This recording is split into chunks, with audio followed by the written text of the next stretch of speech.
সিরাজগঞ্জের কড্ডার মোড় rail station এলাকায় আন্তনগর সিল্ক সিটি এক্সপ্রেসের একটি বগি লাইনচ্যুত হয়েছে। এতে ঢাকার সাথে উত্তরাঞ্চলের রেল যোগাযোগ প্রায় বন্ধই রয়েছে। সকালে এই ঘটনা ঘটে। রেলওয়ে থানার ওসি জানান, রাজশাহী থেকে ছেড়ে আসা সিল্ক সিটি এক্সপ্রেস ঢাকায় যাচ্ছিল।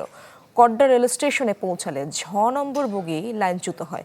পরে জরুরি শিকল টেনে ট্রেনটির গতি থামানো হয়। এতে হতাহতের কোনো খবর মেলেনি। এখনো ঘটনাস্থলে গিয়ে কাজ করছে উদ্ধারকারী দল।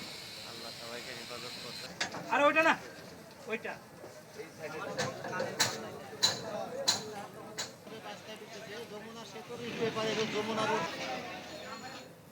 দর্শক, সেখানকার আপডেট জানার চেষ্টা করবো। সহকর্মী হীরক গুণ সেই আপডেটগুলো রাখছেন। হীরক, কখন নাগাদ এই লাইন সচল হতে পারে, কোনো তথ্য কি মিলেছে এখন পর্যন্ত?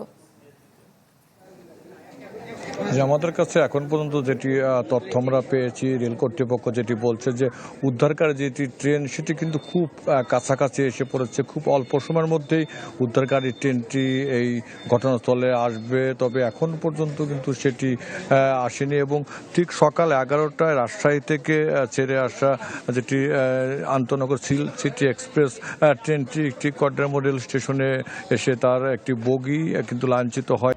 বাংলা কিউআর, যেখানে নগদ পেমেন্ট সেখানে। সারা দেশে 10 লাখেরও বেশি মার্চেন্টে নগদে পেমেন্ট করুন খুব সহজে। এরপর থেকেই রাজধানী ঢাকার সাথে উত্তরবঙ্গের যেটি রেল ট্রেন চলাচল সেটি কিন্তু বন্ধ রয়েছে। তবে কিছুক্ষণ আগে এই ট্রেনের যেটি লাইনচ্যুত হয়েছে বগি, তার পিছনে যে কয়েকটি বগি ছিল সেই বগিগুলো কিন্তু নিয়ে যাওয়া হয়েছে। এখন সেই যেটি দুর্ঘটনা কবলিত ট্রেনটি আপনি দেখতে পাচ্ছেন যে একটি চাকা কিন্তু আসলে ভেঙে লাইনের উপরে পড়ে রয়েছে, যে কারণে একটি লাইন দিয়ে কিন্তু উত্তরবঙ্গের সাথে রাজধানী ঢাকা রেল যোগাযোগ চলে। এই রেল বন্ধ হওয়ার কারণে কিন্তু এখন পর্যন্ত ট্রেন চলাচল বন্ধ রয়েছে। তবে রেল কর্তৃপক্ষ যেটি বলছে যে ঠিক অল্প সময়ের মধ্যে 10 মিনিটের মধ্যে কিন্তু উদ্ধারকারী যেটি ট্রেন সেটি কিন্তু এই ঘটনাস্থলে আসবে, খুব কাছাকাছি এসেছে। তারপরে কিন্তু তারা এই উদ্ধার কাজ শুরু করার পরে, উদ্ধার হওয়ার পরে কিন্তু রেল যোগাযোগ যেটি ট্রেন রাজধানী ঢাকার সাথে উত্তরবঙ্গের সেটি যোগাযোগ হবে।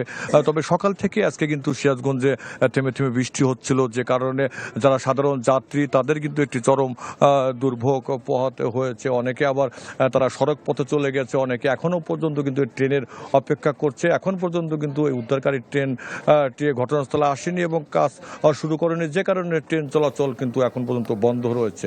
ইশরাত, ধন্যবাদ আপনাকে হীরক।